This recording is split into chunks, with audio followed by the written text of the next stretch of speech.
وَلَقَدْ يَسَّرْنَا الْقُرْآنَ لِلذِّكْرِ فَهَلْ مِن مُّدَّكِرٍ الحمد لله رب العالمين والصلاة والسلام على أشرف الأنبياء والمرسلين أما بعد فأعوذ بالله من الشيطان الرجيم من همزه ونفخه ونفثه بسم الله الرحمن الرحيم رب اشرح لي صدري ويسر لي أمري واحلل عقدة من لساني يفقه قولي اللهم انفعنا بما علمتنا وعلمنا ما ينفعنا وزدنا علما وبشر عبادي الذين يستمعون القول فيتبعون أحسنه أولئك الذين هداهم الله وأولئك هم أولو الألباب أعوذ بالله من الشيطان الرجيم مهطعين إلى الداع يقول الكافرون هذا يوم عسر كذبت قبلهم قوم نوح فكذبوا عبدنا وقالوا مجنون وازدجر فدعا ربه أني مغلوب فانتصر ففتحنا أبواب السماء بماء منهمر وفجرنا الأرض عيونا فالتقى الماء على أمر قد قدر وحملناه على ذات ألواح ودسر تجري بأعيننا جزاء لمن كان كفر ولقد تركناها آية فهل من مدكر فكيف كان عذابي ونذر ولقد يسرنا القرآن للذكر فهل من مدكر أعوذ بالله من الشيطان الرجيم بسم الله الرحمن الرحيم مهطعين إلى الداع يقول الكافرون هذا يوم عسر وہ دوڑ رہے ہوں گے بلانے والے کی طرف یقول الکافرون کہیں گے کافر لوگ ھذا یوم عسر یہ دن تو بڑا مشکل ہے۔ پچھلی آیات سے ہم پڑھ رہے ہیں کہ قیامت قریب آ چکی ہے، قیامت کی بڑی بڑی نشانیاں، بعض بڑی نشانیاں پوری ہو چکی ہیں، جیسے چاند کا 2 ٹکڑے ہونا، لیکن قریش کے جو کفار ہیں بدبخت جو ایمان نہیں لائے، ان کی حالت یہ ہے کہ وہ بڑی سے بڑی نشانی دیکھ لیں، وہ جو نشانی بھی دیکھ لیں تو وہ ایمان لانے کی بجائے وہ اعراض کر لیتے ہیں، اس نشانی کو جادو کہہ دیتے ہیں۔ انہوں نے اللہ تعالیٰ کی وحی کو، اللہ تعالیٰ کی آیات کو جھٹلا دیا ہے اپنی خواہشوں کے پیچھے لگ کر۔ اللہ تعالیٰ نے نبی صلی اللہ علیہ وسلم کو نصیحت کی کہ اے نبی صلی اللہ علیہ وسلم آپ ان کے ساتھ زیادہ بحث و مباحثہ نہ کریں، انہیں واعظ کریں، جو واعظ کرنا ہے واعظ کرنے کے بعد ان سے زیادہ بحث و مباحثہ نہ کریں، ان سے منہ موڑ لیں۔ ابھی دنیا کے اندر اگر یہ آپ کی بات پہ توجہ نہیں کرتے تو اس کا انہیں خود نقصان ہے۔ قیامت کا دن ہوگا، آج دنیا میں یہ اللہ کی طرف جو بلانے والا ہے، اللہ کا نبی، دین کی طرف دعوت دینے والے، یہ ان کی بات پر توجہ نہیں کرتے۔ قیامت کا دن ہوگا، قیامت کا دن جب بلانے والا بلائے گا میدان محشر کی طرف، اللہ کی طرف، تو پھر وہاں یہ دوڑ کر آئیں گے، وہاں یہ منہ نہیں موڑ سکیں گے، وہاں یہ دنیا کی طرح رویہ نہیں رکھ سکیں گے۔ ایک اور جگہ فرمایا اسمع بهم وابصر یوم یأتوننا لیکن الظالمون اليوم فی ضلال مبین۔ جس دن یہ ہمارے پاس آئیں گے اس دن کتنا سننے والے، کتنا دیکھنے والے ہوں گے، لیکن آج ظالم لوگ واضح گمراہی میں ہیں۔ آج نہ یہ دیکھنے کو تیار ہیں دنیا میں، نہ سننے کو تیار ہیں۔ نہ اللہ کی روشن نشانیوں کو، روشن آیات کو، اللہ کی بڑی بڑی قدرتوں کو دیکھنے کو، غور کرنے کو تیار نہیں ہے۔ اللہ تعالیٰ کی آیات کو، نبی اللہ کے انبیاء کرام علیہم السلام کی دعوت کو سننے کے آج یہ تیار نہیں ہے سننے پر۔ جب یہ ہمارے پاس آئیں گے تو کتنا یہ چکنا ہو کر ہر بات کو دیکھیں گے، ہر بات کو سنیں گے جب قیامت کا دن ہمارے حضور پیش ہوں گے۔ یہاں بھی یہی فرمایا، آیت نمبر 6 سے یہ موضوع جاری ہے کہ آپ ان سے منہ موڑ لیجئے، ان سے زیادہ بحث و باسا نہ کریں کہ دنیا میں آپ کی بات نہیں سنتے تو نہ سنیں، اس کا انہیں ہی نقصان ہے۔ قیامت کا دن ہوگا جس دن بلانے والا بلائے گا ایک اجنبی شے کی طرف، ایک ناپسندیدہ شے کی طرف۔ وہ کون سی ناپسندیدہ شے ہے؟ حساب۔ قیامت کا دن حساب ہوگا، اللہ کے حضور پیش ہونا ہوگا۔ جو کافر ہے وہ تو کبھی پسند نہیں کرے گا، وہ کہے گا کاش کہ مجھے موت ہی آ جائے۔ اللہ فرماتے ہیں دنیا میں اللہ کے داعی کی پکار پر یہ لبیک نہیں کہہ رہے تو ان سے منہ موڑ لیں، قیامت کے دن ان کو اللہ کے داعی کی پکار پر لبیک کہنا ہوگا۔ اس دن تو کیا ان کی کیفیت ہوگی، ہم پڑھ چکے ہیں پچھلے لیکچر میں، خش عن ابصارہم، ان کی نظریں جھکی ہوں گی اس دن، قیامت کے دن۔ یخرجون من الاجداث، وہ قبروں سے ایسے نکلیں گے کأنہم جراد منتشر، جیسے کہ بکھرے ہوئے پتنگے ہیں، کوئی حیثیت نہیں ہوگی ان کی، لاکھوں کروڑوں اربوں کی صورت میں کوئی حیثیت نہیں ہے، خس و خاشاک کی طرح، بکھرے ہوئے پتنگوں کی طرح۔ مہطعین الی الداع، اس دن کیا کیفیت ہوگی ان کی کہ سر پر دوڑ رہے ہوں گے بلانے والے کی طرف۔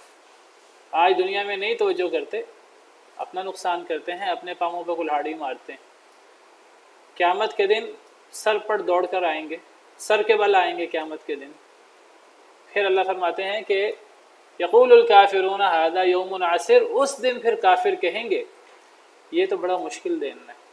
لیکن اب یہ بات کہنے کا فائدہ، اب حسرت کرنے کا فائدہ۔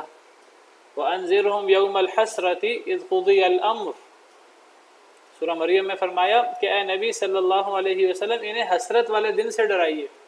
قیامت کا ایک نام ہی حسرت کا دن ہے، جس دن حسرت کرے گا کافر کہ میں نے کفر کیوں کیا، میں ایمان کیوں نہ لایا، میں نے اس دن کے لیے تیاری کیوں نہیں کی۔ کافر تو کافر، مومن بھی حسرت کرے گا کہ میں نے زیادہ عبادت کیوں نہیں کی، میں نے اللہ کو زیادہ راضی کیوں نہ کر لیا، جتنا میں کر کے آیا ہوں میں اس سے زیادہ کیوں نے کر لیا، میں نے جو کچھ وقت اللہ کی عبادت میں نہیں گزارا تو میں نے کیوں وہ وقت ضائع کیا۔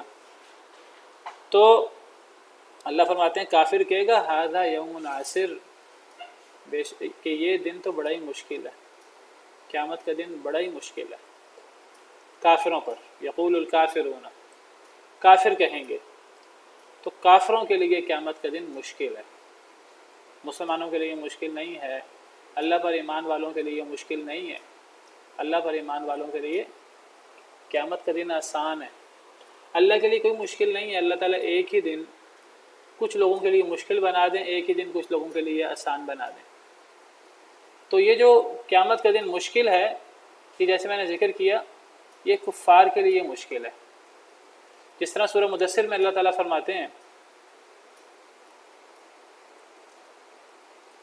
سورہ مدثر آیت نمبر 8-9، اللہ تعالیٰ فرماتے ہیں کہ فَإِذَا نُقِرَ فِي النَّاقُورِ، اس سے پیچھے اللہ فرماتے ہیں وَلِرَبِّكَ فَاصْبِرْ، اے نبی صلی اللہ علیہ وسلم اللہ کے لیے صبر کیجیے، تو مشکلات آ رہی ہیں دعوت میں۔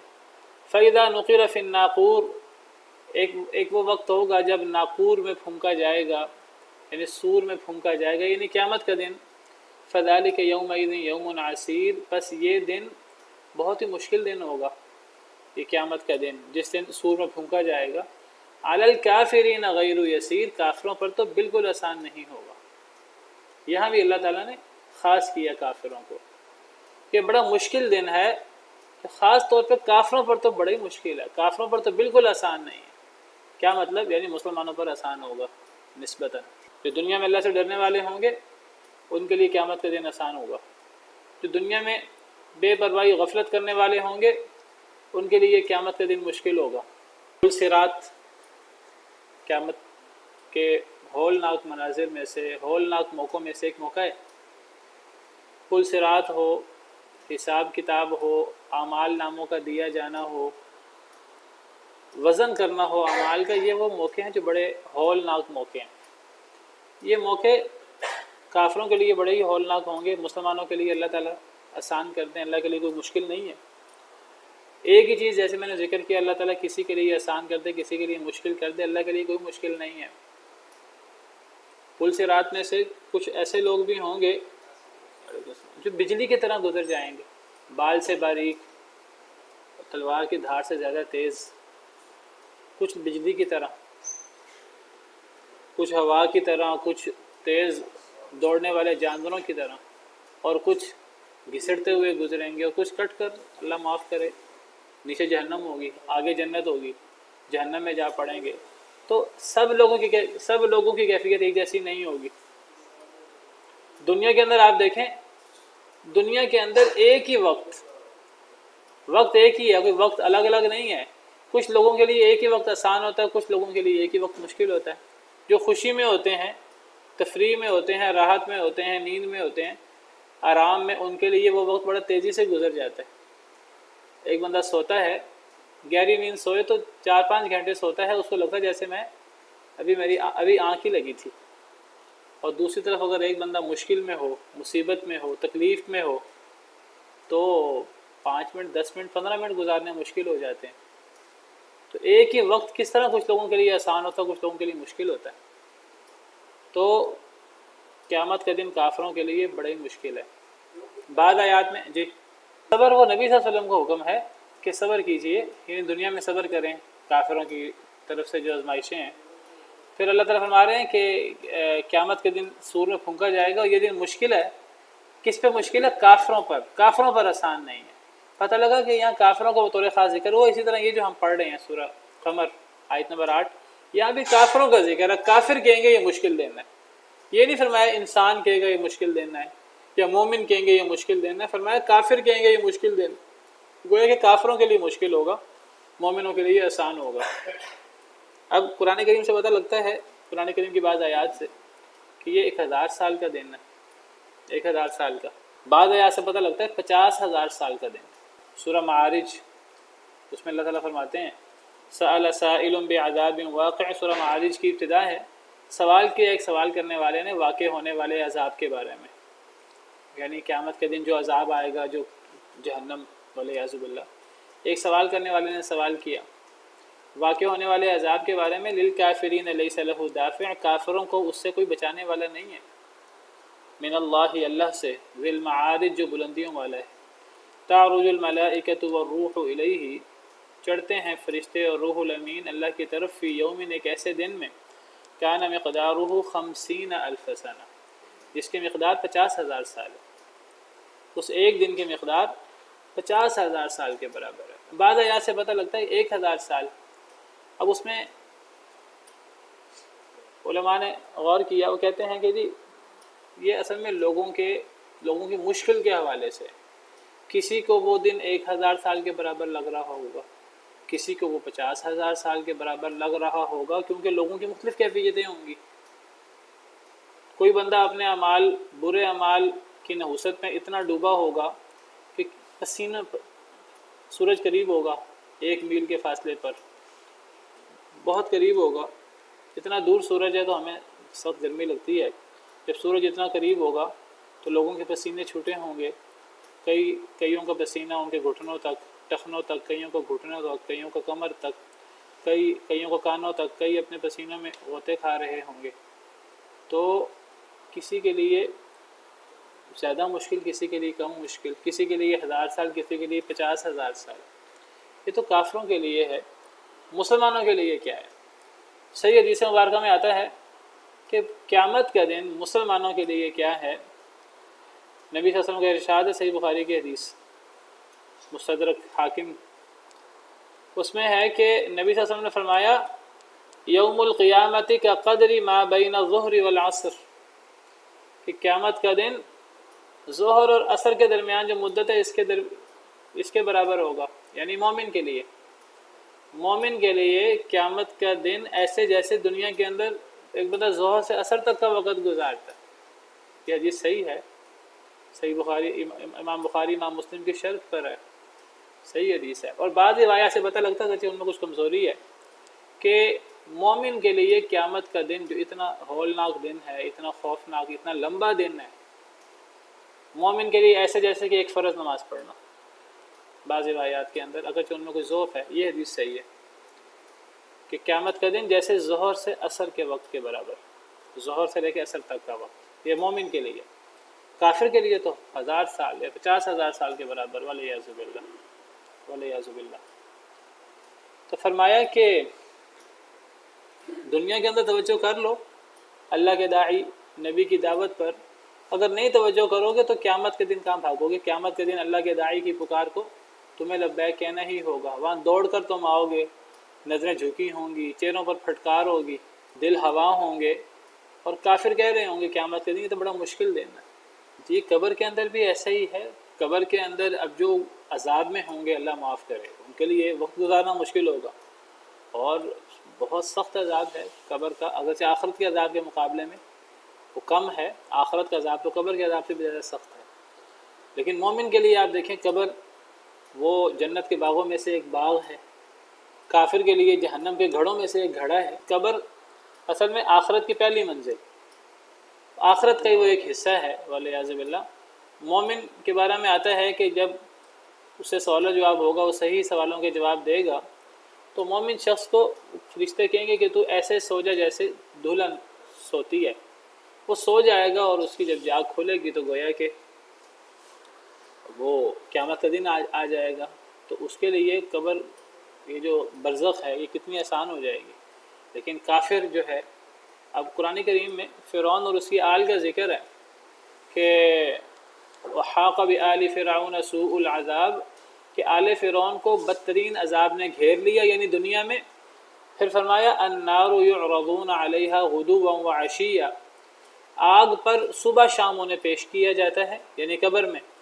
وَيَوْمَ تَقُومُ السَّاعَةُ أَدْخِلُوا آلَ فِرْعَوْنَ أَشَدَّ الْعَذَابِ، اور جب قیامت قائم ہوگی تو حکم ہوگا کہ اب ان کو زیادہ سخت عذاب میں داخل کر دیا جائے. تو اب فرعون، آل فرعون کو قبر میں روزانہ صبح شام آگ پر پیش کیا جاتا ہے.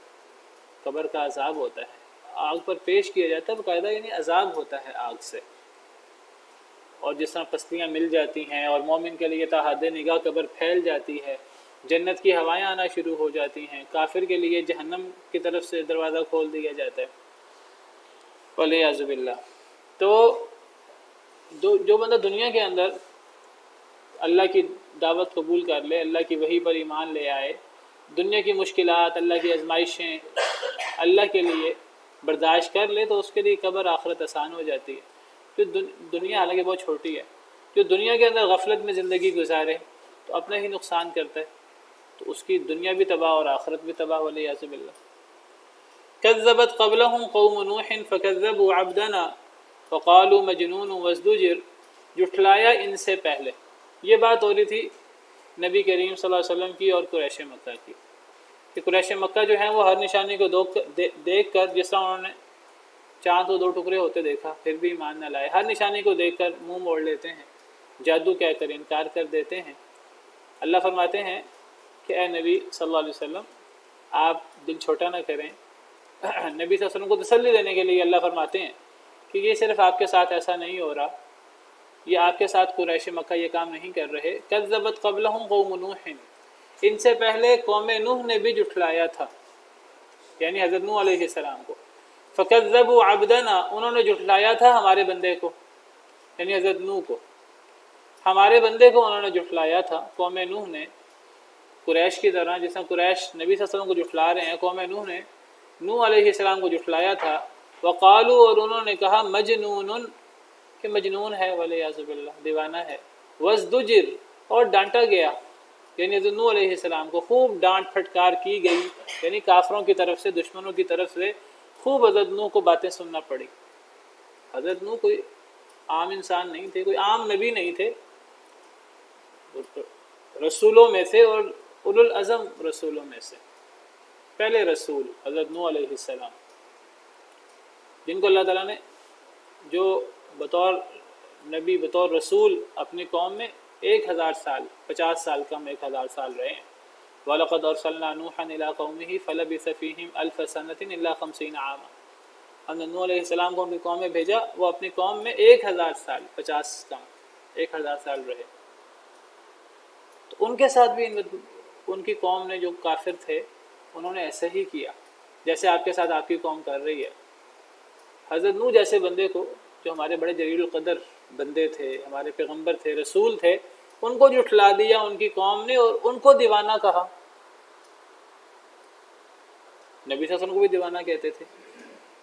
نون والقلم وما یسطرون ما انت بنعمت ربک بمجنون، اللہ نے آسمان سے آیتیں اتاری قسم کھا کر کہ آپ کے رب کی رحمت ہے، آپ کے رب کی نعمت ہے، آپ مجنون نہیں ہیں۔ یہ بدبخت آپ کو جو مرضی کہتے رہیں، اللہ کی رحمت سے آپ مجنون نہیں ہیں۔ ما انت بنعمت ربک بمجنون وَإِنَّ لَكَ لَأَجْرًا غَيْرَ مَمْنُونَ، آپ کے لیے اجر ہوگا ان باتوں پر، ان تکلیفوں پر، ایسا اجر غیر ممنون، نہ رکنے والا۔ نبی صلی اللہ علیہ وسلم کو، حضرت نوح علیہ السلام کو، بلکہ تمام انبیاء کو دیوانہ کہا گیا۔ کسی نبی کو بھی نہیں چھوڑا انہوں نے، ہر نبی کو انہوں نے دیوانہ کہا، جادوگر کہا، جھوٹا کہا، والعیاذ باللہ۔ اللہ تعالیٰ فرماتے ہیں سورہ زاریات میں كَذَلِكَ مَا أَتَى الَّذِينَ مِن قَبْلِهِم مِّن رَّسُولٍ إِلَّا قَالُوا سَاحِرٌ أَوْ مَجْنُونٌ، اے نبی صلی اللہ علیہ وسلم آپ سے پہلے کوئی نبی اور رسول نہیں آیا مگر بدبختوں نے انہیں جادوگر یا مجنون کہا ہے۔ ہر نبی کو جادوگر یا مجنون کہا گیا ہے۔ آج ہمیں تھوڑی سی دین کے راہ میں مشکل آتی ہے تو ہم جو ہے وہ واویلا کرنا شروع کر دیتے ہیں کہ دین کی وجہ سے ہمیں مشکل آ رہی ہے، آزمائش آ رہی ہے۔ یہ اللہ کے نبیوں کو، جن سے معزز کون ہو سکتا ہے، اور ان کو بڑے ہلکے قسم کے الفاظ کہے گئے اور ان کو جو ہے وہ بڑی باتیں سننی پڑی، اور صرف زبانی باتیں نہیں سننی پڑی، عملی طور پر، جسمانی طور پر ان کو تکلیفوں کا سامنا کرنا پڑا، اور کئی نبیوں رسولوں کو شہید کر دیا گیا، والعیاذ باللہ۔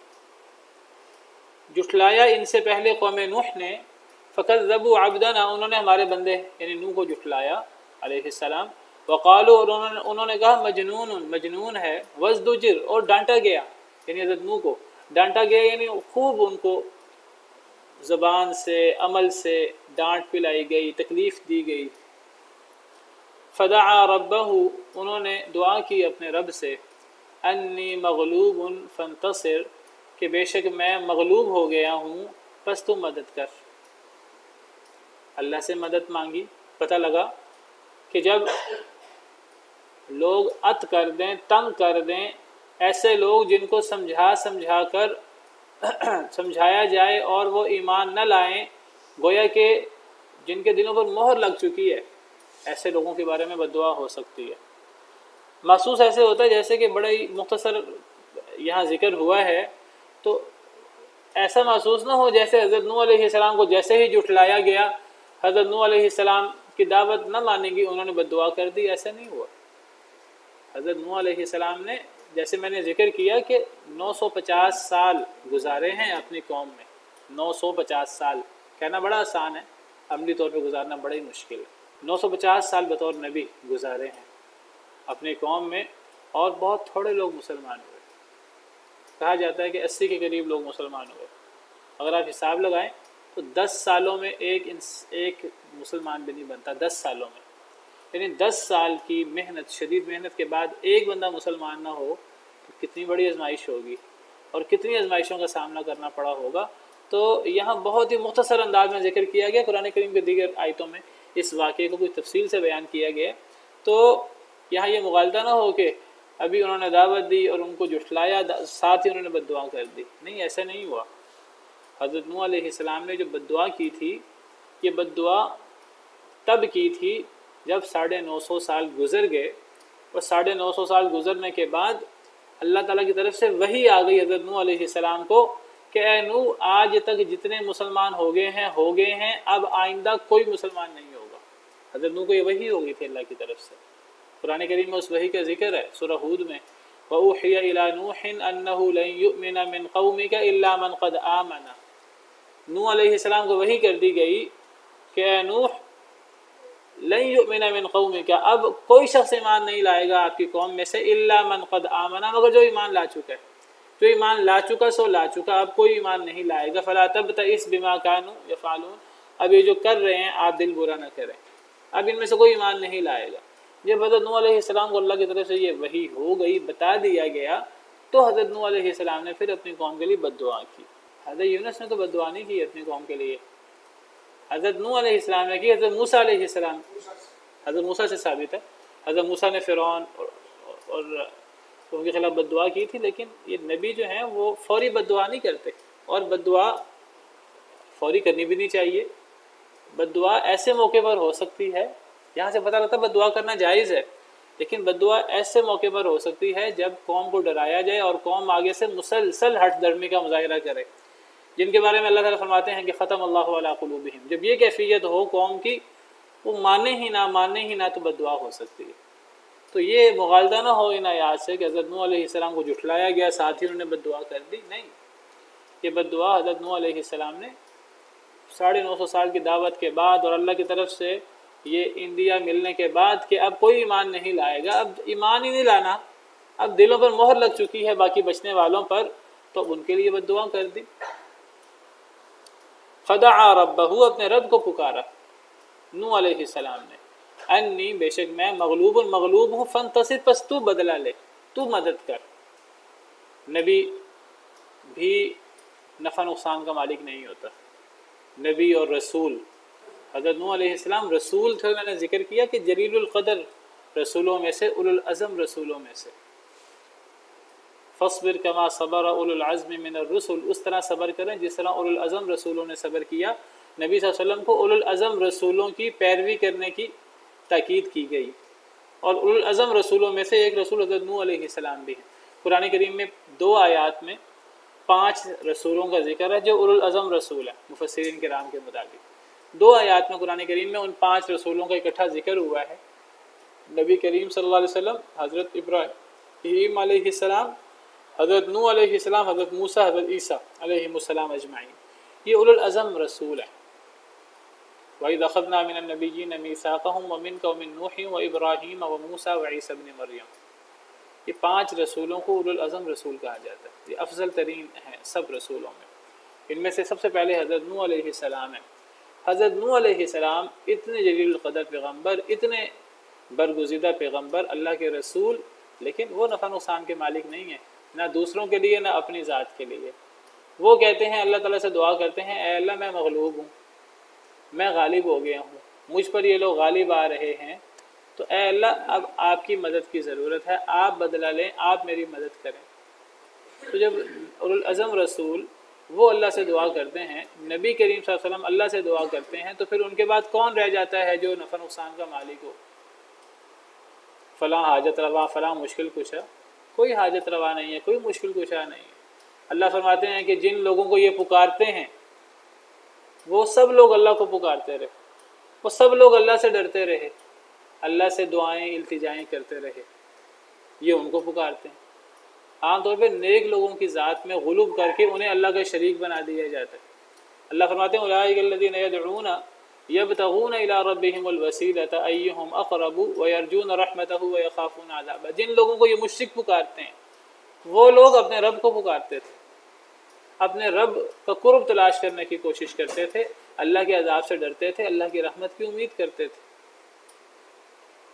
حضرت نوح علیہ السلام اللہ سے مدد مانگتے تھے، نبی صلی اللہ علیہ وسلم اللہ سے مدد مانگتے تھے۔ قرآن کریم میں اللہ نے نبیوں کی دعائیں ذکر کی ہیں، بہت سارے انبیاء کی دعائیں ذکر کی، ہر نبی نے اللہ کو پکارا، اللہ کے سامنے اپنی عاجزی ظاہر کی۔ تو اللہ کے علاوہ نہ کوئی حاجت روا ہے، نہ کوئی مشکل کشا ہے، نہ کوئی بگڑی بنانے والا ہے، کوئی نفع نقصان کا مالک نہیں کہ اللہ کے علاوہ کسی کو پکارا جائے، یا علی مدد، یا رسول اللہ مدد، یا عبد القادر شیئا للہ، یہ سب چیزیں شرک ہیں، شرک اکبر ہیں، اللہ معاف کرے۔ بس انہوں نے دعا کی اپنے رب سے، بے شک میں مغلوب ہوں، بس تو مدد کر۔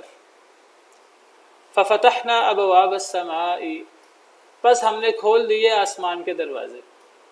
اللہ نے دعا قبول کر لی، کیونکہ میں نے ذکر کیا کہ یہ 950 سال کے بعد کا واقعہ ہے، تو 950 سال کے بعد انہوں نے بد دعا کی، بد دعا جیسے ہی کی ویسے اللہ نے عذاب بھیج دیا۔ ان کو یہ بتا دیا گیا تھا اللہ کی طرف سے کہ اب کوئی ایمان نہیں لائے گا، اب گویا کہ عذاب کا وقت قریب ہے۔ انہوں نے بد دعا کی، جب کسی نے ایمان نہیں لانا پھر اب مزید فائدہ اب. تو انہوں نے بد دعا کی تو اللہ نے بد دعا قبول کر لی. اللہ نے آسمان کے دروازے کھول دیے. بس ہم نے کھول دیے آسمان کے دروازے بماء منہمر، پانی کے ساتھ وافر پانی کے ساتھ، زور کی بارش کے ساتھ ہم نے آسمان کے دروازے کھول دیے. منہمر بڑی تیز بارش، منہمر بڑی تیز بارش. بس ہم نے کھول دیے آسمان کے دروازے بہت تیز بارش کے ساتھ، بہت تیز پانی کے ساتھ. اللہ نے آسمان سے بارش برسا دی. وفجرنا الارض عیونا، اور ہم نے پھاڑ دیا زمین کو چشموں میں. زمین سے چشمے جاری ہو گئے، آسمان سے پانی برسنا شروع ہو گیا. بارش، موسلادھار بارش آسمان سے مسلسل، اور زمین سے چشمے نکل گئے، زمین سے بھی پانی نکلنا شروع ہو گیا. فالتقى الماء على امر قد قدر، پس مل گیا پانی. کون سا پانی مل گیا؟ یعنی آسمان کا پانی اور زمین کا پانی جو ہے یہ آپس میں مل کر ایک بہت بڑے طوفان کی صورت اختیار کر لی. بس مل گیا پانی علی امر، ایک ایسے حکم پر، ایک ایسے کام پر، قد قدر، جس کا اندازہ لگا لیا گیا تھا. ایک ایسے کام کے لیے یہ پانی مل گیا جس کا اندازہ اللہ نے ازل سے لگا رکھا تھا. اللہ کو ازل سے پتہ تھا کہ قوم نوح جھٹلائے گی حضرت نوح علیہ السلام کو، اور ان لوگوں پر اللہ نے عذاب بھیجنا ہے بارش کا اور پانی کا. تو یہ آسمان کا پانی، زمین کا پانی مل گیا، اور یہ اتنا زیادہ پانی ہو گیا جس کے ایک ایک ذرے کا حساب اللہ کو ہمیشہ سے تھا. ایک ایسے کام کے لیے یہ پانی مل گیا جس کا اندازہ لگا لیا گیا تھا، قد قدر، جس کا پہلے سے اندازہ لگا لیا گیا تھا. اللہ کو اس وقت نہیں پتہ لگا کہ ایسے ہونا ہے، اللہ کو اس کا ہمیشہ سے پتہ تھا، ازل سے پتہ تھا. قد قدر، جس کا اندازہ لگا لیا گیا تھا. وَحَمَلْنَاهُ عَلَى ذَاتِ أَلْوَاحٍ وَدُسُرٍ، اور ہم نے سوار کرا دیا تھا اس کو، یعنی حضرت نوح علیہ السلام کو، عَلَى ذَاتِ أَلْوَاحٍ وَدُسُرٍ، تختیوں والی پر اور میخوں والی پر. ہم نے اس کو سوار کرا دیا، یعنی حضرت نوح علیہ السلام کو اور ان کے ساتھ ایمان والوں کو، اور ساتھ جانور بھی تھے، ہر قسم کے جانور جن کا ذکر قرآن کریم کی دیگر آیات میں. ہم نے سوار کرا دیا ان کو، حضرت نوح علیہ السلام کو، علی ذات الواح و دسر، یعنی ایسی کشتی پر جو تختیوں والی تھی اور میخوں والی تھی. ذاتی والی، الواح لوح کی جمع الواح، تختیوں والی، یعنی لکڑی کے تختے تھے. ودسر، اور میخوں کے ساتھ ان کو جوڑا ہوا تھا. حضرت نوح علیہ السلام بڑے ہی تھے اور اللہ کے حکم سے انہوں نے کشتی بنائی تھی بہت بڑی. جب حضرت نوح علیہ السلام کشتی بناتے تھے تو کفار مذاق اڑاتے تھے. وہ ذکر قرآن کریم میں دیگر آیات میں موجود ہے.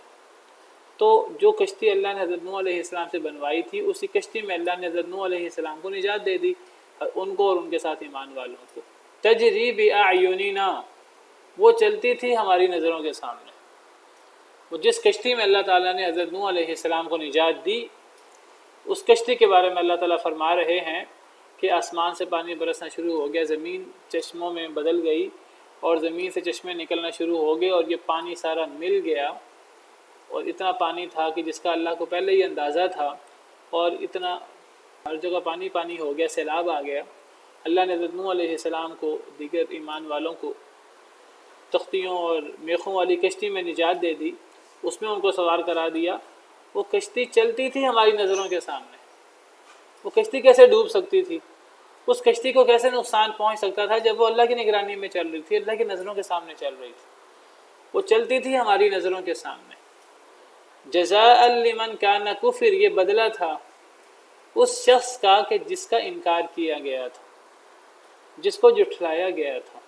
یہ اس شخص کا بدلہ تھا. کس شخص کا؟ حضرت نوح علیہ السلام کا. یہ حضرت نوح کو اللہ کی طرف سے یہ عظیم الشان مقام ملا، یہ بدلہ ملا کہ اللہ نے معجزاتی طریقے سے ان کی مدد کی.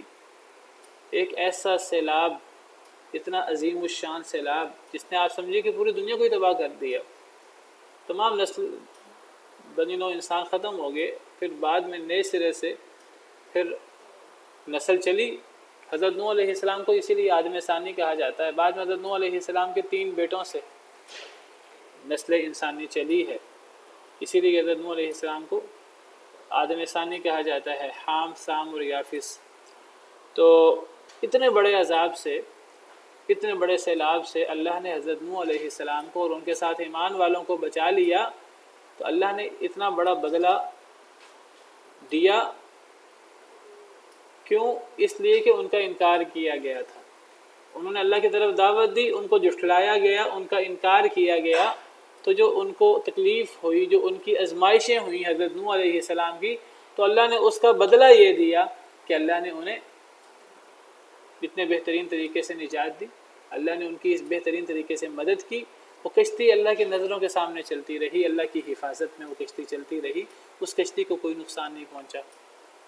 یہ بدلہ تھا اس شخص کا جس کا انکار کیا گیا تھا، یعنی حضرت نوح علیہ السلام کا۔ وَلَقَدْ تَرَكْنَاهَا آیَةً فَهَلْ مِن مُدَّکِرٍ، اور البتہ تحقیق ہم نے چھوڑ دیا اس کو، اس واقعے کو، اس قصے کو ہم نے چھوڑ دیا، یعنی لوگوں کے لیے، بعد میں آنے والوں کے لیے، آیتاً ایک نشانی، فَهَلْ مِن مُدَّکِرٍ بس کیا ہے کوئی نصیحت پکڑنے والا۔ جتنی بڑی نصیحت یہ پرانی قوموں کے واقعات ہوتے ہیں، اتنی بڑی نصیحت کوئی نہیں ہوتی۔ اللہ فرماتے ہیں کہ قوم نوح کا یہ جو واقعہ ہے عذاب کا، تو یہ قوم نوح کا واقعہ یہ بہت بڑی نصیحت ہے، بہت بڑی نشانی ہے، لیکن کس کو یہ نشانی اور نصیحت حاصل ہوگی؟ جو نصیحت پکڑنے والا ہوگا۔ فَهَلْ مِن مُدَّکِرٍ پس کیا ہے کوئی نصیحت پکڑنے والا؟ کوئی نصیحت پکڑنے والا ہوگا تو اسے نصیحت ہوگی، جو نہیں نصیحت پکڑے گا اسے اس واقعے سے بھی نصیحت نہیں ہوگی۔ جی اللہ کو پتہ ہے۔ فَكَيْفَ كَانَ عَذَابِي وَنُذُرِ پس کیسے تھا میرا عذاب، ونذر اور میرا ڈرانا۔ نذر اصل میں نذوری ہے، یا ہے آخر میں۔ پس کیسا تھا میرا عذاب، ونذر اور میرا ڈرانا۔ اللہ فرماتے ہیں کہ ذرا غور کرو، بعد میں آنے والوں کو اللہ نصیحت کر رہے ہیں کہ ذرا دیکھو میرا عذاب کیسے تھا، کیسے میں رسولوں کی بات نہ ماننے والوں کو، کیسے میں انکار کرنے والوں کو عذاب دیتا ہوں، اور کیسا میرا ڈرانا ہے، اس پہ ذرا غور کرو۔ وَلَقَدْ يَسَّرْنَا الْقُرْآنَ لِلذِّكْرِ فَهَلْ مِن مُدَّکِرٍ اور البتہ تحقیق ہم نے آسان کر دیا قرآن کو، للذکر نصیحت کے لیے، فَهَلْ مِن مُدَّکِرٍ پس کیا ہے کوئی نصیحت پکڑنے والا۔ اللہ فرماتے ہیں کہ اگر نصیحت پکڑنی ہو تو قرآن سے بہترین نصیحت اور کوئی نہیں ہے، قرآن سے زیادہ نصیحت کسی اور چیز سے نہیں ہو سکتی۔ جس سے نصیحت پکڑنی ہے اس کو نصیحت کے لیے قرآن ہی کافی ہے، اور اللہ نے قرآن کو نصیحت کے لیے نہایت آسان کر دیا ہے۔ ایک جاہل سے جاہل بندہ بھی اگر قرآن کو پڑھے گا، زیادہ گہرائی میں جائے بغیر بھی پڑھے گا، قرآن کریم نصیحت سے بھرا پڑا ہے۔ قرآن کریم بہت آسان ہے نصیحت حاصل کرنے کے لیے، بس شرط کیا ہے؟ نصیحت حاصل کرنے والا ہونا چاہیے، غور کرنے والا ہونا چاہیے۔ جو غور کر کے قرآن کو پڑھے گا، غفلت والے ذہن کے ساتھ نہیں پڑھے گا، بند آنکھوں کے ساتھ نہیں پڑھے گا، بند ذہن کے ساتھ نہیں پڑھے گا، تو اس کو نصیحت حاصل ہو کر رہے گی۔ قرآن بہت آسان ہے نصیحت کے لیے۔ کچھ لوگ کہتے ہیں کہ جی نہیں، عوام کو قرآن نہیں پڑھنا چاہیے، قرآن انہیں گمراہ کر دے گا۔ اللہ معاف کرے، قرآن تو گمراہ نہیں کرتا، قرآن سے تو نصیحت ملتی ہے۔ اللہ نے بہت آسان کر دیا قرآن کو نصیحت کے لیے، تو جو قرآن پڑھتا ہے اسے نصیحت ملتی ہے۔ قرآن نصیحت کے لیے بہت آسان ہے۔ ہاں ہم یہ نہیں کہتے کہ قرآن کریم کے جتنے بھی علوم ہیں، جتنی بھی گہرائیاں ہیں، وہ ہر بندے کو حاصل ہو سکتی ہیں۔ قرآن کریم کی گہرائیوں کے لیے، قرآن کریم میں تدبر کے لیے، قرآن کریم سے فقہی گہرے مسئلے نکالنے کے لیے بہت سارے علوم کی، بہت سارا وقت لگانے کی ضرورت ہے۔ لیکن اگر نصیحت حاصل کرنے کی بات ہے تو قرآن بہت آسان ہے، اس کے لیے کوئی بہت زیادہ علوم کی کوئی ضرورت نہیں ہے کہ جی نصیحت حاصل کرنے کے لیے پہلے آپ 14 علوم پڑھیں پھر آپ کو قرآن سمجھ آئے گا، پھر آپ کو قرآن سے نصیحت حاصل ہوگی۔ اللہ فرماتے ہیں ہم نے قرآن کو نصیحت کے لیے آسان کر دیا۔ ایک عام جاہل بندہ عربی جانتا ہے، وہ عربی گھرانے میں پیدا ہوا، عربی جانتا ہے، جاہل بندہ ہے، قرآن پڑھے گا اس کو نصیحت حاصل ہوگی۔ جس بندے کو عربی نہیں آتی، کوئی اور زبان آتی ہے، تو وہ جاہل ہے، وہ کوئی پڑھا لکھا نہیں ہے، ترجمہ پڑھ لے گا سادہ، اس کو نصیحت حاصل ہو جائے گی قرآن سے۔ جو یہ واقعہ پڑھے گا حضرت نوح علیہ السلام کا، حضرت ہود علیہ السلام کی قوم کا، حضرت صالح علیہ السلام کی قوم کا، حضرت لوط علیہ السلام کی قوم کا، حضرت شعیب علیہ السلام کی قوم کا، تو واقعہ پڑھنے سے اسے نصیحت حاصل ہو جائے گی۔ کوئی اس کے لیے بہت زیادہ کوئی تدبر کی، بہت زیادہ غور کرنے کی ضرورت نہیں ہے، صرف دل کو حاضر کرنے کی ضرورت ہے۔ ہاں اگر دل پہ تالے لگے ہیں تو ایک الگ بات ہے۔ افلا یتدبرون القرآن ام علی قلوب اقفالها، کیا یہ قرآن پہ غور نہیں کرتے یا ان کے دلوں پر تالے ہیں؟ جس کے دل پہ تالا ہے اسے تو سمجھ نہیں آئے گی، لیکن جس نے نصیحت حاصل کرنے والا ہونا چاہیے، بیدار مغز والا ہونا چاہیے، بیدار ذہن کے ساتھ کوئی بندہ پڑھے تو قرآن سے نصیحت ملتی ہے۔ اللہ فرماتے ہیں فذکر بالقرآن من یخاف وعید، اے نبی صلی اللہ علیہ وسلم اس قرآن سے نصیحت کریں اس شخص کو جو میری ڈانٹ سے ڈرتا ہے۔ ایک اور آیت کریمہ میں فرمایا وَأُوحِيَ إِلَيَّ هَذَا الْقُرْآنُ لِأُنذِرَكُم بِهِ وَمَن بَلَغَ، مجھ پر یہ قرآن وحی کیا گیا ہے تاکہ میں اس قرآن کے ذریعے لوگوں کو ڈراؤں اور جس تک یہ قرآن پہنچے اسے ڈراؤں۔ قرآن اللہ نے وحی کیا تاکہ لوگوں کو ڈرایا جائے۔ تبارک الذی نزل الفرقان علی عبدہ لیکون للعالمین نذیرا، بہت بابرکت ہے وہ ذات جس نے اپنے بندے پر فرقان اتارا، قرآن اتارا تاکہ وہ تمام جہان والوں کو ڈرا دے۔ اس قرآن سے ڈرانے کے لیے سب سے بڑا نسخہ، سب سے بڑی چیز قرآن ہے۔ قرآن سے بڑی نصیحت کوئی نہیں ہے۔ اور کئی ایسے لوگ بھی ہیں جو کہتے ہیں ہم نے لوگوں کو واعظ و نصیحت کرنی ہے، لیکن یہ واعظ و نصیحت قرآن سے نہیں ہو سکتی، قرآن سے لوگوں کو سمجھ نہیں آ سکتی، حدیث سے لوگوں کو سمجھ نہیں آ سکتی۔ یہ واعظ و نصیحت کے لیے تو ہمیں بزرگوں کے جھوٹے الٹے سیدھے کس سے سنانے ہیں؟ بہشتی زیور پڑھ کے سنائیں گے تو پھر لوگوں کو نصیحت حاصل ہوگی، لوگوں کو تبلیغی نصاب سنائیں گے تو نصیحت حاصل ہوگی۔ اللہ فرماتے ہیں لوگوں کو قرآن سناؤ، قرآن نصیحت کے لیے اللہ نے آسان کر دیا ہے۔ یہ کہنا کہ جی لوگ قرآن نہیں پڑھیں، عالم لوگ قرآن پڑھیں، جاہل بندہ قرآن نہیں پڑھ سکتا، وہ قرآن پڑھ کے گمراہ ہو جائے گا، کئی لوگ کہتے ہیں۔ میں ایک کمیٹی میں تھا، پنجاب قرآن بورڈ، اس کمیٹی کے اندر میں ایک ایکسپرٹ کی حیثیت سے میں بعض میٹنگ میں شریک ہوا، تو اس میٹنگ کے اندر بات ہوئی کہ اسکول کے نصاب کے اندر قرآن کریم کا ترجمہ رکھنا چاہیے۔ تو بعض لوگوں نے مخالفت کی، انہوں نے کہا کہ قرآن کا ترجمہ اگر رکھا جائے گا تو عام لوگ ہیں، بچے ہیں، جاہل لوگ ہیں، عام لوگ ہیں، گمراہ ہو جائیں گے ترجمہ پڑھ کے، تو یہ ترجمہ نہیں رکھنا چاہیے۔ یہ تو علماء سے پڑھتے ہیں تو سمجھ آتی ہے، ورنہ عام بندہ تو اسے پڑھ کر گمراہ ہو جاتا ہے، اللہ معاف کرے۔ یعنی وہ فقہ پڑھ کر اور فقہی مسئلے سن کر وہ گمراہ نہیں ہوتا، قرآن سن کر، قرآن پڑھ کر گمراہ ہوتا ہے، اللہ معاف کرے۔ نبی کریم صلی اللہ علیہ وسلم جو ہیں، وہ جو بندہ آپ کے پاس آتا تھا، کافر آپ کے پاس آتا تھا، کوئی اس نے علم نہیں پڑھا دین کا، آپ کے پاس کافر آتا تھا، آپ اس کو قرآن سے نصیحت کرتے تھے، آپ کچھ نہ اس سے بات کرتے، کوئی نصیحت نہ کرتے، آپ قرآن پڑھ دیتے۔ آپ کے پاس ایک شخص آیا بحث و مباحثہ کرنے، بات چیت کرنے، اپنی طرف سے آپ کو سمجھانے کے لیے کہ آپ کس چکر میں پڑ گئے ہیں، وہ آپ کے پاس آیا، آپ نے اس کی پوری بات سنی، آپ نے فرمایا تم نے پوری بات کر لی ہے؟ کہنے لگا میں نے پوری بات کر لی ہے۔ آپ نے فرمایا چلو پھر میری بات سنو۔ آپ نے سورہ حامیم سجدہ شروع کی، اعوذ باللہ من الشیطان الرجیم بسم اللہ الرحمن الرحیم۔ آپ نے سورہ حامیم سجدہ کے 2-3 رکوع پڑھے، اس کے چہرے کا رنگ ہی بدل گیا، واپس پلٹ گیا۔ کافر کہتے ہیں کہ تو جس چہرے کے ساتھ گیا تھا تیرا چہرہ بدلا ہوا ہے۔ وہ بڑے پڑھا لکھا تھا، بڑا ہی عالم تھا، وہ اس کو قرآن کی سمجھ آ گئی، وہ جاہل تھا، یعنی کافر تھا، کافروں میں سے تھا۔ ایک کافر بندہ قرآن سنتا ہے، اس کو قرآن کی سمجھ آتی ہے۔ ایک کافر کو تو قرآن کی سمجھ آتی ہے، اور ایک مسلمان جو ہے، جس کو جو قرآن سے عقیدت بھی رکھتا ہے، وہ قرآن کو نہیں سمجھ سکتا۔ کیوں نہیں سمجھ سکتا؟ ہاں یہ کہا جائے کہ قرآن کریم سے اگر آپ نے خزانے نکالنے ہیں، قرآن کریم میں ہر قسم کے علوم ہیں، اگر آپ نے قرآن کریم سے ہر قسم کے علوم نکالنے ہیں اور قرآن کریم کی فقاہت اور گہرائی میں جانا ہے، ہاں اس کے لیے بہت ٹائم لگانے کی ضرورت ہے۔ لیکن قرآن کریم سے نصیحت لینا اور قرآن کریم پڑھ کر جنت جہنم کے واقعات پڑھنا، پرانی قوموں کے واقعات پڑھنا، جس سے انسان کو نصیحت ملتی ہے، یہ تو اللہ فرماتے ہیں ہم نے بہت آسان کر دی ہے۔ اس کے لیے کہ بہت زیادہ علوم کی ضرورت نہیں ہے۔ تو یہ کہنا کہ قرآن سن کر، قرآن پڑھ کر لوگ گمراہ ہو جائیں گے، اللہ معاف کرے، یہ ایک مسلمان ایسی بات کہہ سکتا ہے؟ تو اللہ فرماتے ہیں وَلَقَدْ يَسَّرْنَا الْقُرْآنَ لِلذِّكْرِ فَهَلْ مِن مُدَّكِرٍ، البتہ تحقیق ہم نے آسان کر دیا ہے قرآن کو نصیحت کے لیے، بس کیا ہے کوئی نصیحت حاصل کرنے والا؟ بس نصیحت حاصل کرنے کا جذبہ ہونا چاہیے۔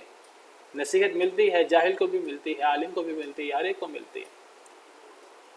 اللہ تعالی ہمیں زیادہ سے زیادہ قرآن پڑھنے کی اور اس سے نصیحت حاصل کرنے کی توفیق عطا فرمائے۔